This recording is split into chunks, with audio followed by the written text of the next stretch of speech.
the only show focused on helping you massively increase your net operating income. I am Andy McQuade, and I want to thank you for tuning in to this very first introductory preview episode of the TCO Method. And I'm going to apologize now because I sound terrible thanks to allergies, and I can't make it go away. And I need to get these done, so it is what it is. I'm going to sound like this for this episode and probably episode 1 and 2. I plan to do 2 episodes a week, and the focus on all of them is going to be using the TCO method to maximize the profitability of your property for however long you're going to hold it. Now, typically, I only work with larger commercial real estate operators, right? Commercial multifamily, 300 plus doors in an apartment complex, 200 to 500, maybe 1,000 doors of single family rentals, that type of thing. So a lot of what I talk about is going to be specific examples from what I've learned from the operators I've helped and worked with in my 25 plus years. And a lot of it is going to be stuff that I developed after going out on my own to be a consultant to the real estate industry. Long story, not really super important at this point.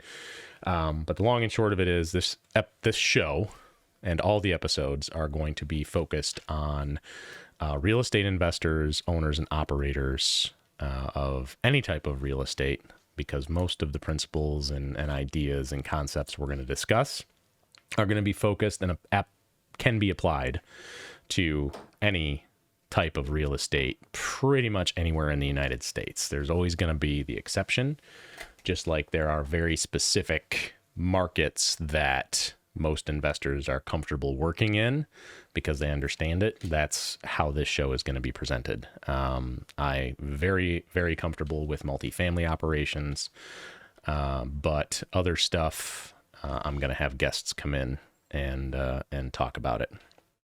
So I'm going to apologize in advance. Number 1, for my voice, which I already mentioned. Number 2, because this is the first episode of a podcast and it's probably going to be terrible, like most first episodes of podcasts are, until they get in their stride and really take off.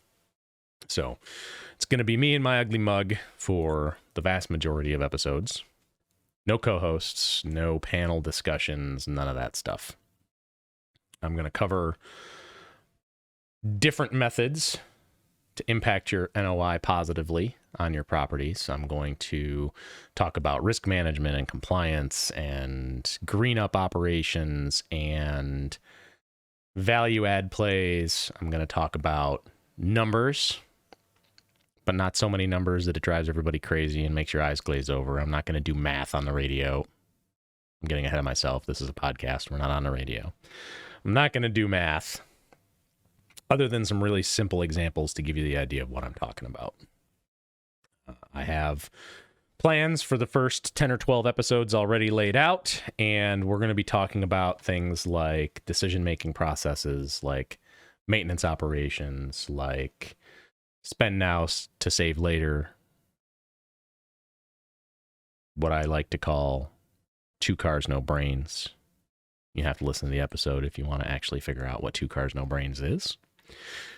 And we're going to get deep in the weeds on different topics involving, probably politics more than we should, that impact the industry. We're going to talk a little bit about market pressures and what's happening in the housing market, what's happening in the industrial space as far as office space and manufacturing in the US and all sorts of that fun stuff. So, buckle up. It should be fun. And again, I apologize in advance because this is probably gonna suck. I'm gonna not talk a lot about myself in future episodes, but you should probably have some sort of idea of who the heck I am and why you're listening to me ramble on about this. And then you'll just have to listen to episodes to figure out whether I'm gonna add value to you or not. I spent the last 26 years working with real estate developers in various ways. Literally, I cut my teeth driving a forklift at a lumberyard when I was 17 and never looked back. That was kind of my career. I went to college, Became a store manager for that particular lumberyard. Did outside sales for that lumberyard. That's really where I started figuring out how to communicate and negotiate and do what I needed to do to add value to my builder clients. My cookie cutter was a 6,000 square foot McMansion in a nice area outside of Rochester, New York. And I sold everything from framing lumber and interior doors and trim to, bath fixtures and all the other fun stuff. And then I went and I worked for the Home Depot for almost 11 years, after almost 11 years at the lumberyard.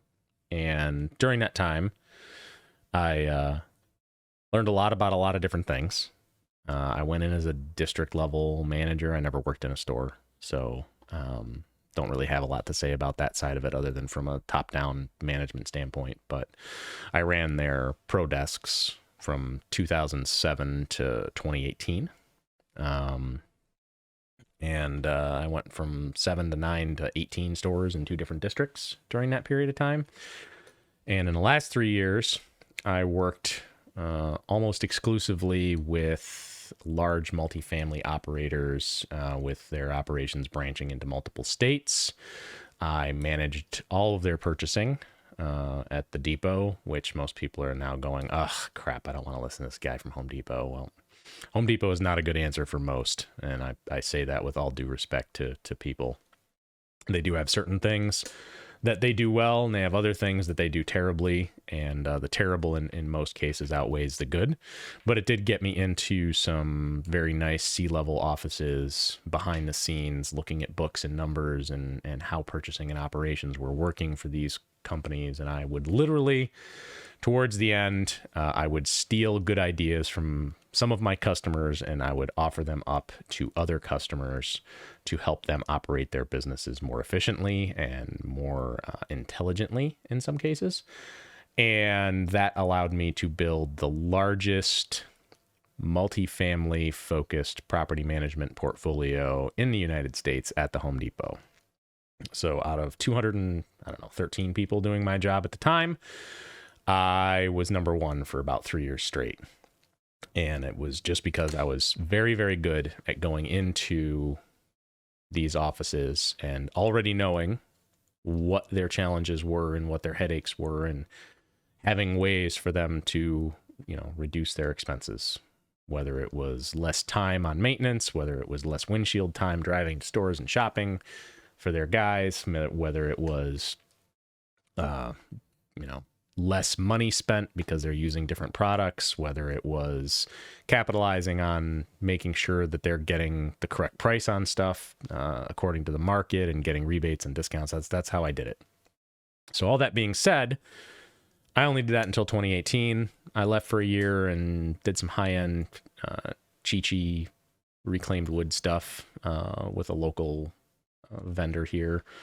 Ran their outside sales team across the U.S. for about a year, and then I went out on my own, opened my own consulting company after one of my large multifamily clients came to me for advice. One of the vice presidents changed roles, went into procurement and risk management, sat down for half-hour coffee, turned into a 3.5-hour long, almost into lunchtime conversation.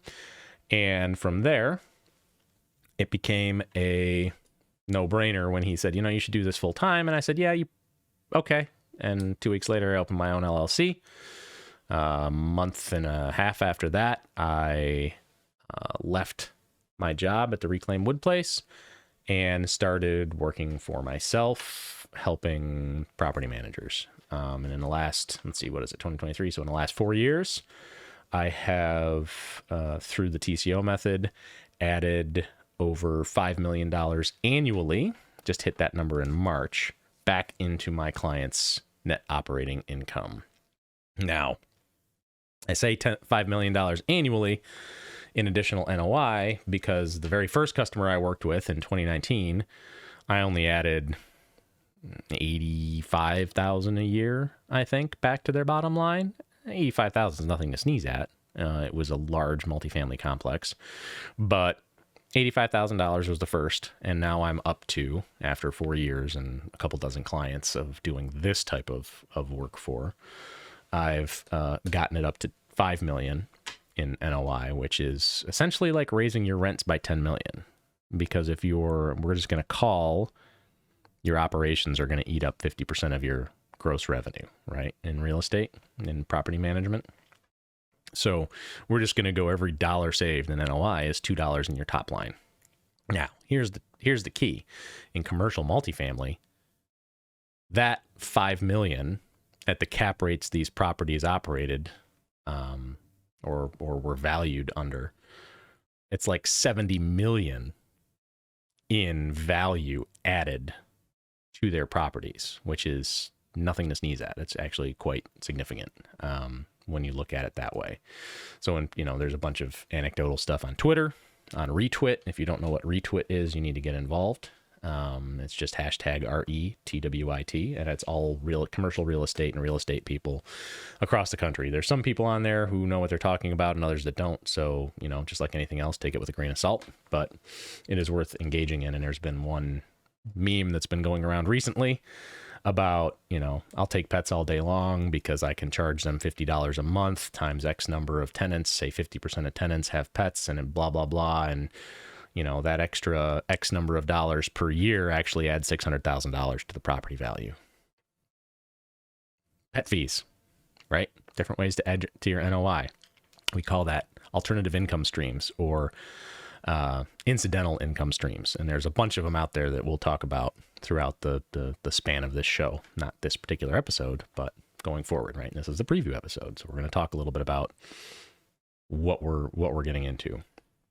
So risk management, compliance, procurement, purchasing, product selection, specifications, like that's my shtick. I was a building material guy for 25 years. I know what's hot garbage and what fails in units, and I know, what's going to help save time, but I also know that there's different holding patterns. Different holding times. There's different, disposition plans. There's different classes and locations of property, and we're going to weigh our decision-making process based on what your plan is, right? So if you're going to flip a home, you don't really care if you're going to put in light fixtures and appliances that are going to reduce energy use or water use or resource use or generate less waste, because you're going to sell it and it's going to be gone and it's no longer your problem, right? So ethics aside, because I know there's people out there right now that are like, oh my God, you're talking about generating extra waste and using more energy and blah, blah, blah. Well, yeah, I am, but you have to realize that there's this thing with builders and remodelers and flippers that they don't want to own the workmanship or products on a property past what their reasonable warranty requirement is. So if they're 1 year, 2 years, they don't want to own the responsibility for that if they've sold it and moved on. By the same token, they're going to make sure that they're using product that hits that year in lifespan that the warranty covers, manufacturer's warranty or whatever it is, and the workmanship that they put into that also meets that 1 year, right? Or 2 years if it's a higher end home builder. But beyond that, it becomes the homeowner's problem. Whether that homeowner happens to be an investor who's renting it out to a tenant, or whether it happens to be a investor that is using it as an Airbnb, or an investor that is renting it out to another business as an office space or whatever. It doesn't really matter. You can do value add plays on almost any type of building and then divest it, and it's good income. Anyway, most of what I do for multifamily managers is the longer term value add play. They buy a distressed property that's failing for whatever reason, whether it's a C or a D or a B or an A. More of my A's are adaptive reuse projects in old downtown commercial buildings that are going into luxury apartments, but that's neither here nor there. The reality is that the best results with the TCO method are found, as from an ROI standpoint, when you use it at the very beginning of a value add play. Okay, so you're buying the property, you're getting ready to close, you're trying to secure labor and materials for that project. And by picking certain specific products from certain specific vendors, or, you know, vendor irrelevance is a thing too. It's about picking resilient goods that will hold up to the class of property and the type of tenant that's going to go in there. You have to build your portfolio to be resilient to the lowest common denominator of tenant that's going to go in there.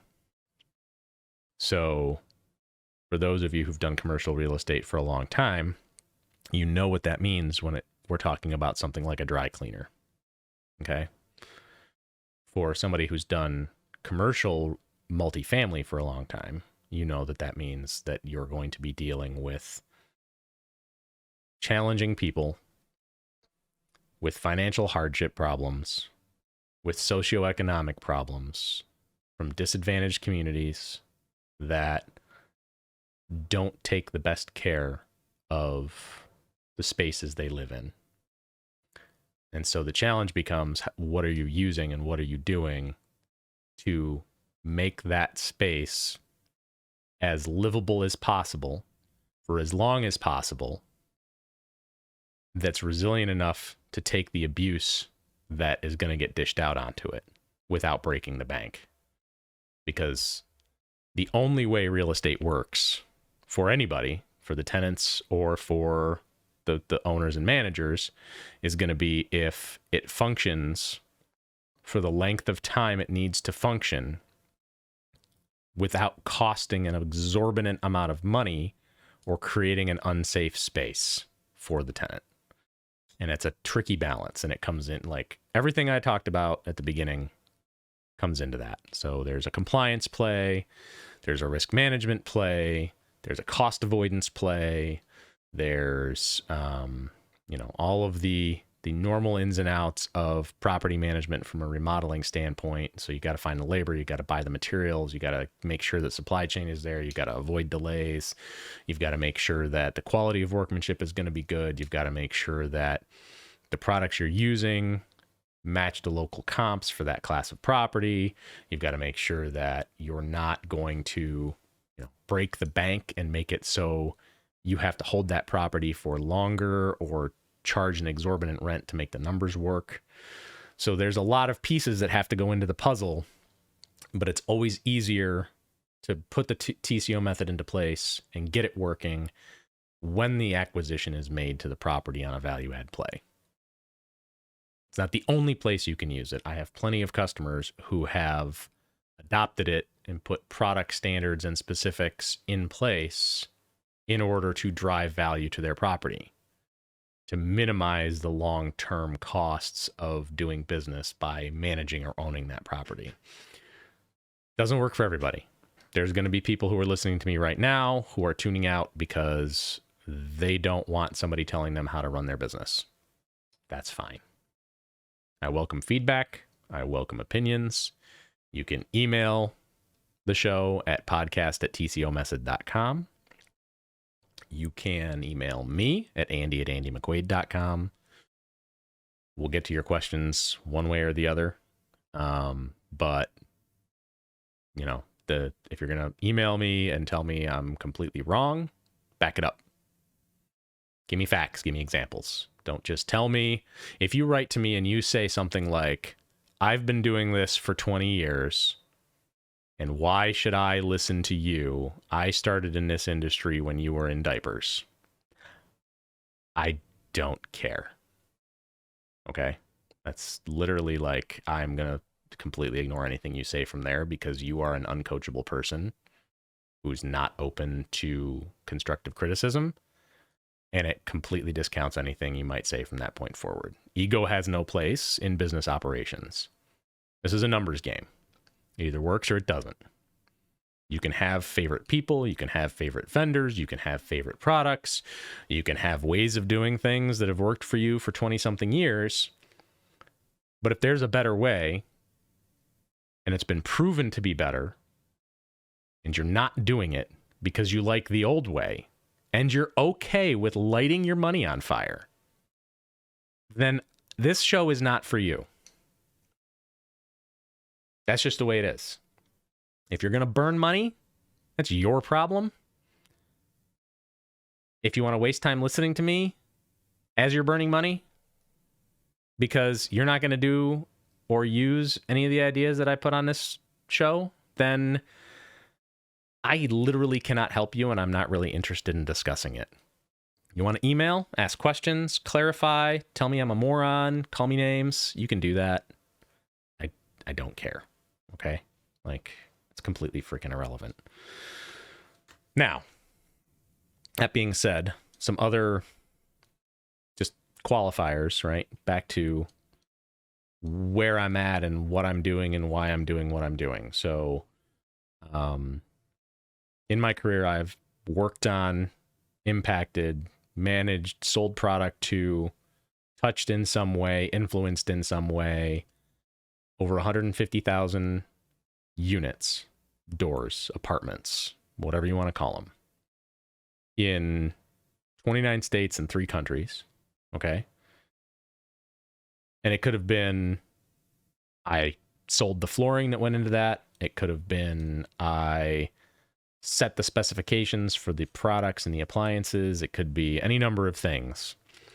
But I have personally touched 150,000 different doors, managed by over 50 different property management companies, which doesn't really mean much because there's literally tens of thousands of multifamily and property management operators in the country, if not millions, when you get into the mom and pops and that own less than 10 doors and they're just doing it for their retirement. Like, it's completely irrelevant. However, it does give me some perspective because no matter how long you've been in the industry as an operator, okay, I doubt very highly that as an operator, you've been invited into over 3 dozen different C-level offices to discuss how they run their operations and why they do the things they do and how to make those better for them so they can make more money. It's just not something that people who are in the business every day operating get to do. I'm very fortunate that I was a sales guy with a huge company behind me and a massive footprint with a great support team that allowed me to do that. Not everybody's going to be able to do that. But also not everybody is going to spend the amount of time learning the industry the way I did. Most salespeople, and no offense if you're a salesperson listening to this, most salespeople don't care how their customers' operations run. They don't care what their priorities are. All they care about is getting that commission check for selling something to them. Whether it's the right product or the wrong product, they don't care as long as it's their product, right? That's a huge issue for me. And I used to tell my customers that I wouldn't sell them certain things because it was terrible. And if they wanted to buy it, they could buy it somewhere else, or they could use what I recommended. And sometimes I didn't have a recommendation because I didn't sell anything like that. So I just give them my recommendation and say, go buy it from XYZ company down the street. Right? So that's where I'm coming from on that. The other things I've done, I have worked during the pandemic. I had to pivot a little bit because in case you were completely oblivious to what was going on during the pandemic, I couldn't exactly go and get on a plane and fly to a multifamily property that was about to get a due diligence walk in another state for an acquisition. I couldn't go into people's units to look at stuff, to help with the due diligence or walk a maintenance shop or even meet with vendors other than through Zoom. So I pivoted a little and I did some more general management consulting. So I did stuff for law firms. I did stuff for a VC funded startup involved in construction that has an awesome training program that they do all online. Very affordable. It's great for companies, great for people looking to cut their teeth and get into a blue collar job that'll pay them good 5 figures for their entire lives, and give them the opportunity to be entrepreneurs themselves and run their own shops. I've worked for publicly traded, massive companies operating in all 50 states, just doing, 20 to 40 hour consulting projects, research, market reports, that type of thing. And I also participated in about 24 expert networks, which is a whole different thing. But I would get calls from, the big three consulting firms. I would take calls from some of the largest global investment banks. I still have 3 investment banks I work with regularly in Sydney, Australia from that relationship.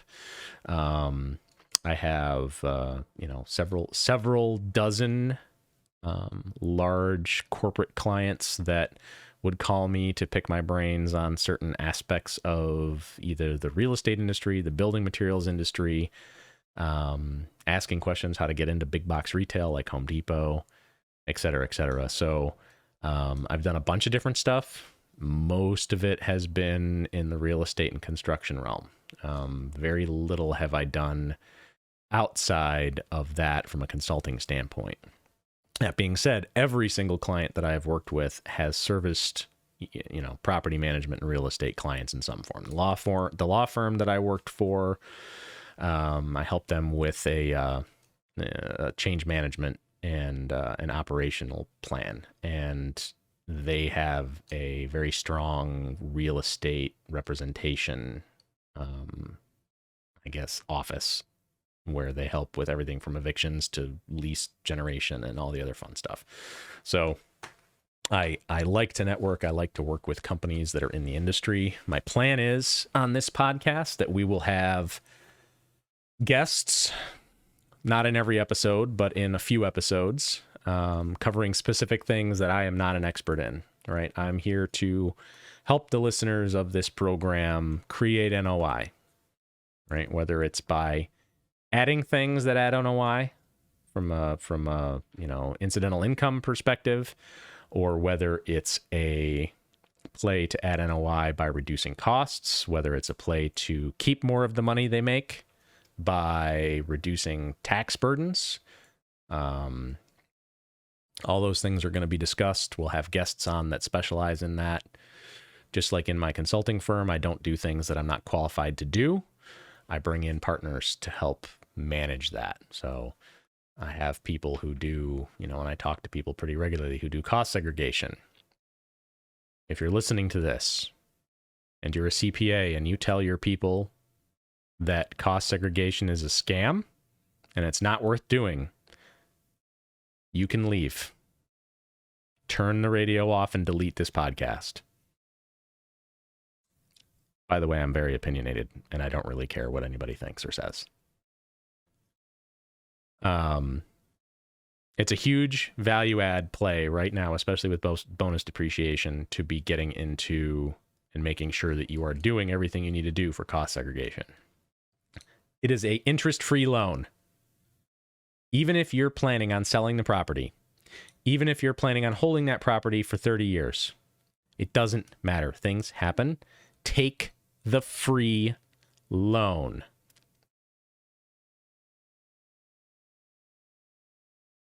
Yes, that's right. Silence. Now, the other part of that free loan.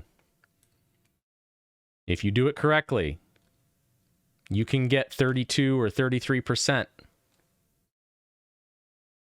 And then you only have to pay back 25. So not only did you get an interest-free loan, but you get to keep an extra 7 or 8%. Again, I don't know it. It's not what I do every day. I don't understand necessarily all the numbers, but what I do understand is free money. Do you know what interest rates are right now? It is currently May 6th when I'm recording this. So if this airs on Tuesday, it's going to take 2 weeks for this to get live. So this is probably not even going to go to air until maybe the 16th. Maybe. Interest rates just got raised a quarter point this week. Again.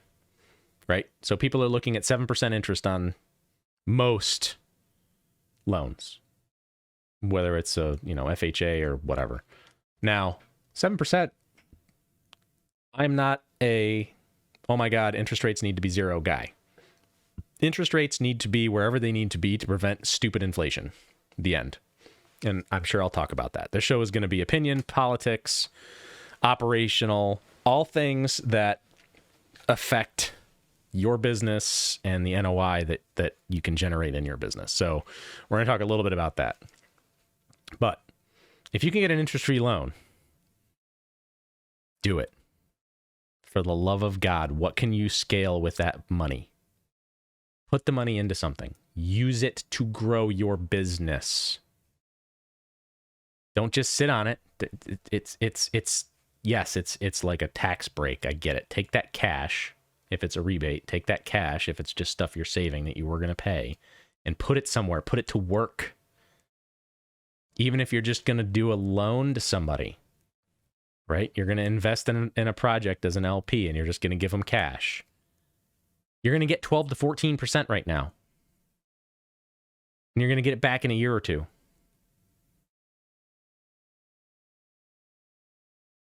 I would take the free money and make the 12 to 14% on it. Or if you're going to put it into another project or another property, do that. Same thing with tax assessment challenges. Almost everybody I talked to got crushed on property taxes. Whether it's multifamily operators, industrial, residential, doesn't matter. Taxes went through the freaking roof for everyone this year, and it's catching a lot of investors with their pants down, quite frankly. Just like insurance increases, right? Do a tax assessment challenge. Do it every year. Talk to somebody who's good at it that does it full time.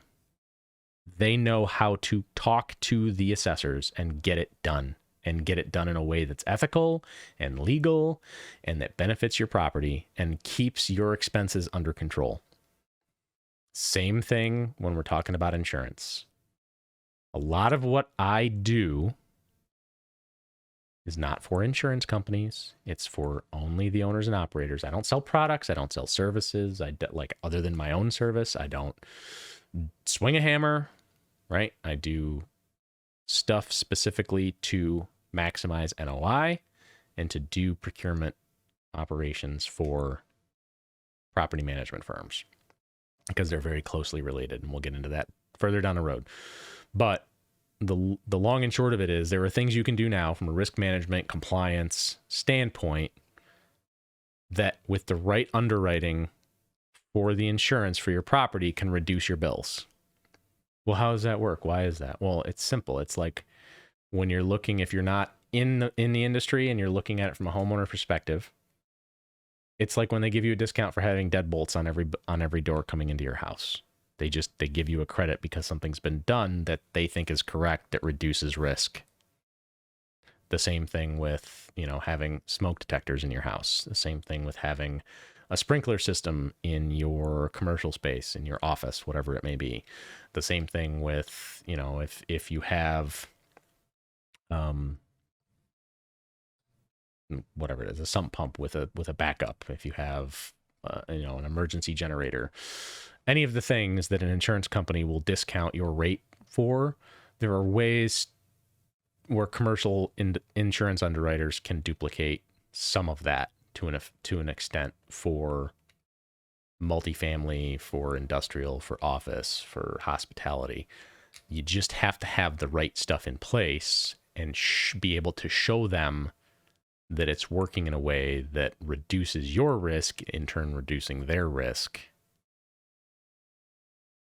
And that's really a lot of what we're going to discuss, not directly tied to insurance, but it will give you the ability to talk to your underwriters or find an underwriter that understands how you can put things in place that will reduce your overall risk, as well as reducing your operating costs and all the other stuff that this show is focused on. Now, since I've rambled on for a while, what I want to make sure is that everybody knows Tuesdays and Thursdays, just me at the beginning. We'll do some interviews. We'll bring some people onto the TCO Method. We'll start doing some live stream events. You can email me at the show at tcomethod.com. Podcast at tcomethod.com is the actual email address we're going to use.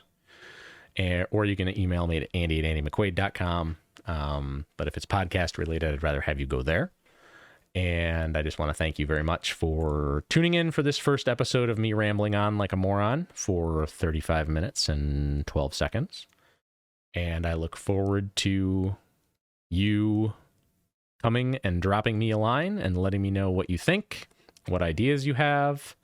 If you think I'm ugly and fat and stupid, cool, you can tell me that. I'll probably just ignore it, but you can do it, I suppose.